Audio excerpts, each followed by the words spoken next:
Moi, je suis juive, une famille qui n'est pas pratiquante. Je suis la petite dernière, mais la petite dernière de 6 filles. Après, il y a le garçon qui est arrivé. On n'est pas pratiquant chez nous. Ma mère, par contre, les jours de fête, faisait les repas spécifiques aux juifs des pays de l'Est. Et comme on aimait ça, c'était l'occasion de se réunir toute la famille. Ça s'arrêtait là, vous voyez, la religion, au repas. Et quand la guerre, mon père n'a pas été pris pour la guerre de 39-45, mais par contre il a fait la guerre de 14-18. Donc, mais par contre mes beaux-frères sont partis à la guerre et un seul a été prisonnier. Les autres ont eu de la chance, leur régiment n'a pas été fait prisonnier. Donc on est à Paris. La guerre est perdue, les lois anti-juives, et vous les connaissez peut-être, parce que je ne vais pas vous les citer, les juifs avaient le droit à rien. On avait quand même, les enfants avaient le droit d'aller à l'école, au lycée, jusqu'au bac. La faculté, c'était fini. Mais ils ont laissé aller jusqu'au bac. Par contre, les professeurs n'avaient plus le droit, les instituteurs n'avaient plus le droit, les commerçants n'avaient plus le droit. Je vous dis, on n'avait le droit à rien du tout. Vous avez toute une liste de ce qu'on n'avait pas le droit. Ce qui nous restait comme droit, il n'y en avait pas beaucoup. Voilà. La première chose qu'il a fallu faire, c'est aller dans les bureaux de commissariat quand on était à Paris. En province, c'était la préfecture. Et on nous mettait sur nos cartes d'identité un gros tampon juif et on nous donnait à l'époque, il y avait des tickets de rationnement parce que il y a eu la guerre, donc le textile était rationné. Eh bien, pour avoir ces étoiles, il a fallu donner des tickets de textile.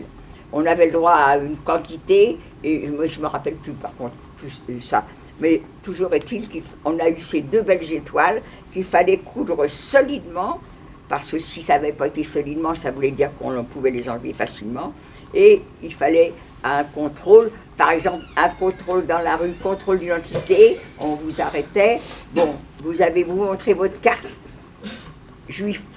Ben, où est votre étoile? Ah, vous ne l'avez pas mis. C'est dangereux. Donc, il fallait respecter tout ça. Et mon père estimait que du fait qu'il avait fait la guerre de 14, qu'il était français, que tous ses enfants étaient français, que ses gendres étaient français, on ne risquait rien. Donc, il n'a jamais eu l'idée de quitter Paris.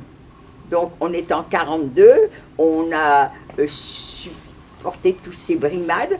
Moi, j'avoue franchement que j'ai jamais entendu le mot juif, je l'ai appris que pendant la guerre, sinon je savais que j'étais juive, mais ça s'arrêtait là. Eh bien, quand on m'a fait porter l'étoile, ne croyez pas que j'étais vexée. Ah bon, il faut montrer qu'on est juif. Eh bien, au contraire, je roulais les mécaniques avec mon étoile. Ça n'a pas été le cas pour tout le monde. Il y en a qui avaient honte d'être remarqués comme ça pour qu'on les remarque. Moi non, moi ça ne me gênait pas, au contraire. Et jusqu'en 42, on vit avec toutes ces restrictions et j'avoue franchement que quelquefois j'ai fait des bêtises mais je ne me rendais pas compte. Moi j'adorais le sport. On n'avait plus le droit de faire de sport, on n'avait plus le droit d'aller à la piscine, on n'avait pas le droit d'aller au cinéma, on n'avait pas le droit d'aller... J'étais jeune, pourquoi les autres vont y aller, puis moi j'ai pas le droit. C'est pas marqué sur mon front que je suis juive. Donc je cachais mes affaires et puis j'allais quand même à la piscine. Mais je ne savais pas ce que je risquais, je ne me rendais pas compte, sinon je n'aurais certainement pas fait. Donc on est maintenant sous l'occupation, on est en 42. On vit très mal, si vous voulez, mais ça, quand on est jeune, on ne se rend pas bien compte. Et on est un soir en train de dîner. Un monsieur vient nous voir, il se présente, il montre ses papiers, il est de la préfecture de police.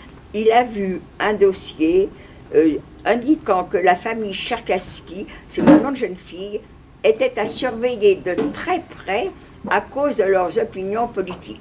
Vous, maintenant, vous connaissez les opinions de vos parents, parce qu'il y a la télé, les parents discutent devant vous, politique. Nous, à notre époque, non. je ne connaissais pas les opinions politiques de mon père. Je viens de les apprendre, il est communiste. Je savais, ma sœur, on vivait avec une sœur aînée et son mari et son fils. Je savais que le couple était très, très engagé politiquement. Mon père, je ne le savais pas, mais par le fait, c'est peut-être parce que ma sœur et mon beau-frère étaient très engagés, eux, mon père peut-être uniquement en faisant partie les opinions, tandis qu'eux, j'ai vu souvent des gens venir coucher à la maison un soir, repartir, une fois de nuit, repartir. C'était toujours des copains. Ils avaient énormément de copains. Alors malgré tout, tout en étant un peu gamine, eh ben, j'avais quand même 14-15 ans, je me doutais de quelque chose. C'était des gens qui se cachaient. Et je pense que dans l'immeuble, eh bien, des gens ont repéré ça et nous ont dénoncé. Donc ce monsieur nous dit, juif et communiste, c'est beaucoup, et moi je vous conseille, si vous pouvez, de quitter la zone occupée pour aller en zone libre. Mon père n'en avait pas l'intention, il était français, la France, elle va nous sauver. Mais la France, elle n'a pas pu grand-chose dans ces cas-là, et il a réfléchi, ce monsieur a peut-être raison, et on va quitter Paris. Alors, pour quitter Paris, la France était coupée en deux. C'était comme si la zone occupée et la zone libre étaient deux pays différents. Donc, il nous fallait trouver des faux papiers. On ne peut pas passer une frontière avec une carte d'identité avec un tampon juif. Donc, il faut trouver des faux papiers. Pour aller en zone libre, il faut connaître les endroits où les patrouilles passaient, les heures à laquelle elles passaient. Donc, tout ça, ce sont des personnes. Alors, les faux papiers, les passeurs, c'est du fait que, justement, ma sœur aînée, mon père était communiste, ça leur a permis d'avoir des relations avec des résistants. Énormément de résistants étaient communistes. Donc, mon père, ma sœur aînée ont trouvé des faussaires, on s'est fait faire des faux papiers.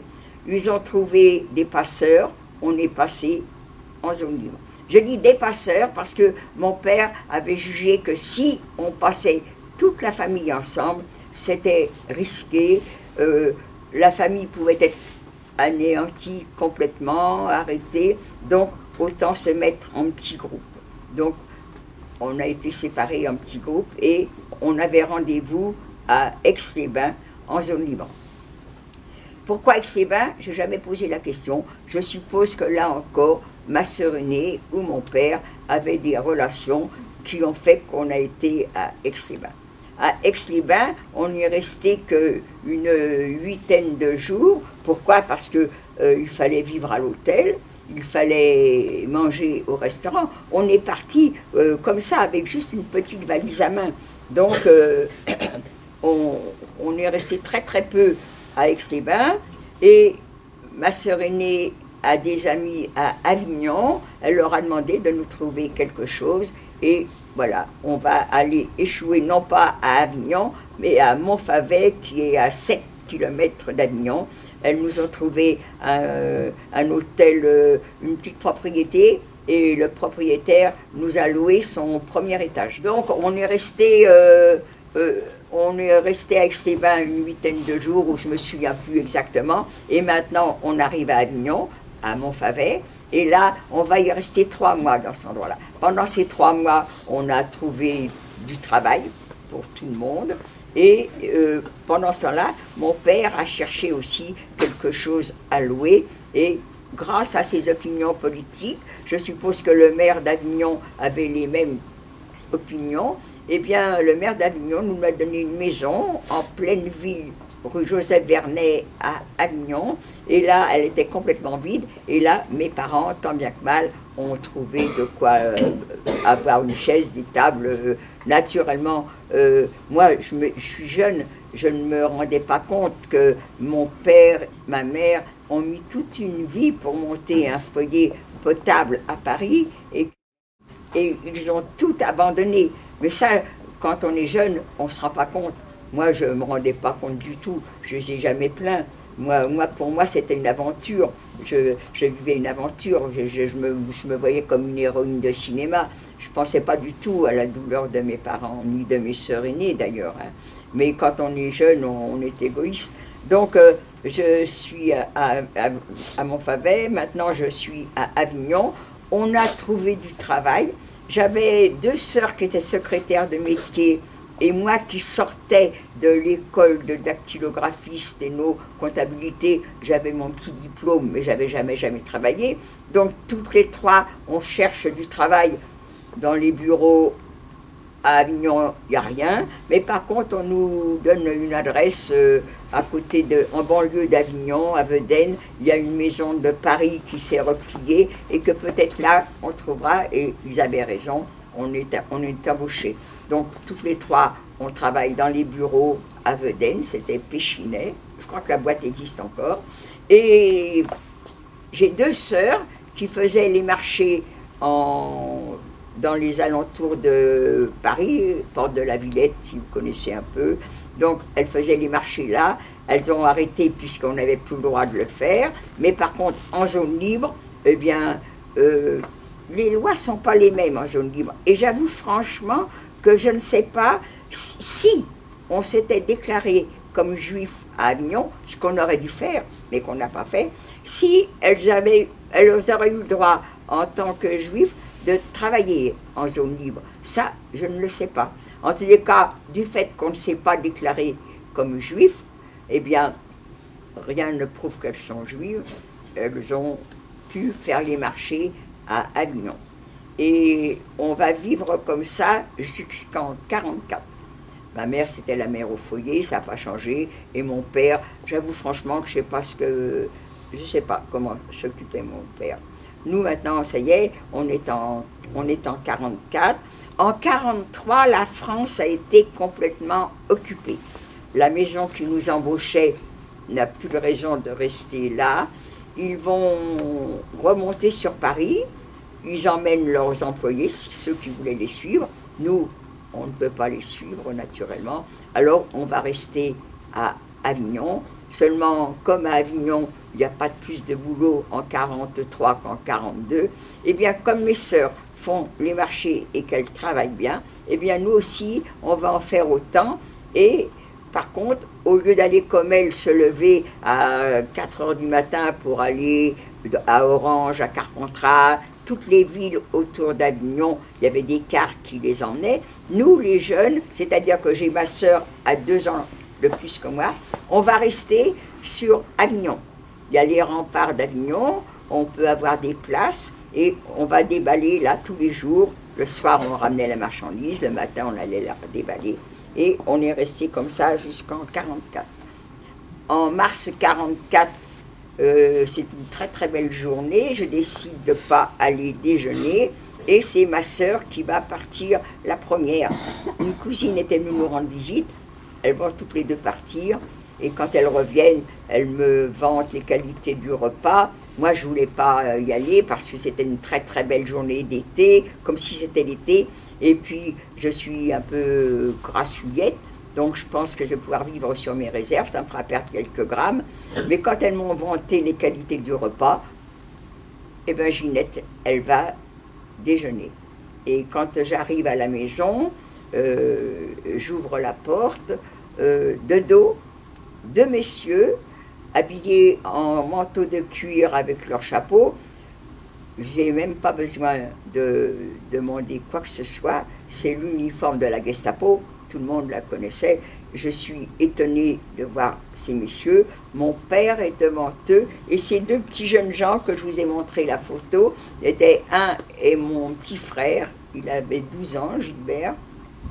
L'autre est mon neveu, Jojo, il avait 14 ans et demi. Et donc, ils sont tous les 3 devant ces messieurs.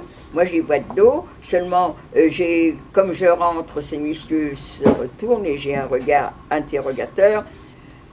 Oui, c'est vrai, qu'est-ce qu'ils font là? On vient chercher les juifs. Mais on n'est pas juifs. Mon père avait acheté en même temps qu'il avait fait faire des faux papiers, un certificat comme quoi nous étions orthodoxes. Il l'avait fait faire quand on est arrivé en zone libre. Il avait trouvé là encore des faussaires qui nous ont fait des faux papiers, mais avec nos vrais noms. Mon vrai nom, c'est Cherkassky. Je sais que ce n'est pas un nom breton ni un nom auvergnat. Seulement, on va garder ce nom-là parce qu'il y a des enfants avec nous. Et aller dire à des enfants de 4, 5, 6 ans, surtout, tu t'appelles maintenant, tu t'appelles plus comme tu t'appelles, tu vas t'appeler Dupont.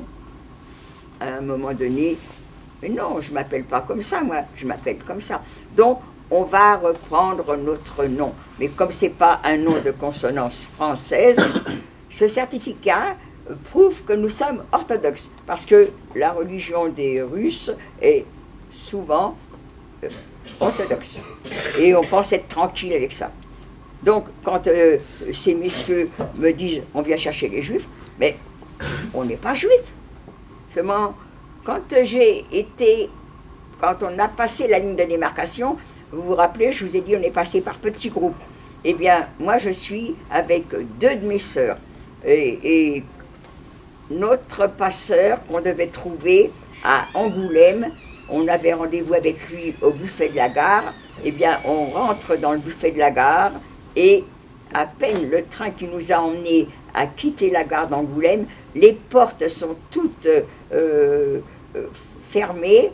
Alors je ne me souviens pas si c'est l'armée allemande ou les gendarmes. Toujours est-il qu'on ne peut plus sortir de ce buffet de la gare et on est tous embarqués à la prison d'Angoulême pour vérification de papier. Alors nous, avec 2 de mes sœurs, je ne sais pas mes sœurs si elles ont eu peur, elles étaient plus âgées que moi, mais moi encore, mais j'ai quand même, je ne suis pas toute jeune, je ne suis pas quand même un bébé, hein, j'ai quand même à l'époque, j'avais 17 ans, ben je réalisais pas. Donc on est passé à l'interrogatoire, vous êtes juive? Ben non, on n'est pas juive. Alors pourquoi vous allez en zone libre? Alors on avait appris notre leçon, on a une cousine, c'est le premier mariage dans la famille, alors on veut y assister. Alors on avait des arguments, les personnes qui nous ont prêté leur nom pour faire nos faux papiers, c'était des amis. Elles nous ont dit où elles s'étaient baptisées, mariées, enfin on avait tous les renseignements sur la famille, alors on était tranquille. Et le fait est que chez les femmes, il n'y a pas de preuves, et notre assurance a fait qu'ils nous ont gardés quelques jours en prison à Angoulême, mais vu notre comportement, ils nous ont relâchés et on est repassé par autre chose. Alors là, moi je pense que ça va être pareil. On n'est pas juif. Ah oui, non, là c'est pas pareil. Là, vous avez des personnes du sexe masculin.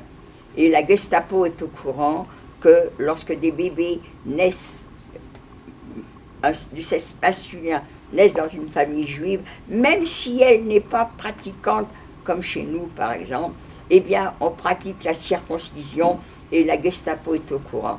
Moi je dis on n'est pas juif, ça a marché pour nous les filles parce qu'on n'était que des filles et qu'il n'y a pas de preuves, mais pour mes papas, mon petit frère, mon neveu, ils les emmènent dans la cuisine, ils les ont fait déculotter, il y a la circoncision qui est là. Mon père n'a même pas eu à dire « mais non, c'est de la blague ça, on peut avoir été malade et se faire opérer, on peut se faire opérer simplement par question d'hygiène qui arrive très très souvent. » Pas la peine. On est dénoncé, quelqu'un nous dénonce, quelqu'un a dit qu'on est juif, ils ont une preuve, on nous a immédiatement, on n'a pas dit prenez des vêtements, non, immédiatement, on est embarqué et le 13 mars 1944, on couche à la prison d'Avignon. Et le lendemain, on part pour la prison de Marseille, et là, on va y rester du 15 mars au 1er avril, ou 30, 31 mars, ça, les dates un peu, je suis fâchée. Le 31 mars, on nous dit c'est le départ pour Paris. On sait que lorsqu'on est arrêté en tant que juif, on va tous à Drancy. Drancy, c'est un camp d'internement. On est là pour quelque temps avant le grand départ pour les camps de travail. C'est ce qu'on croit. Donc, c'est ce qui se passe. On reste 15 jours dans les prisons de Marseille et on arrive à Paris. À Paris, c'est la gare de Lyon. Gare de Lyon, il y a un autobus qui nous attend et on nous amène à Drancy.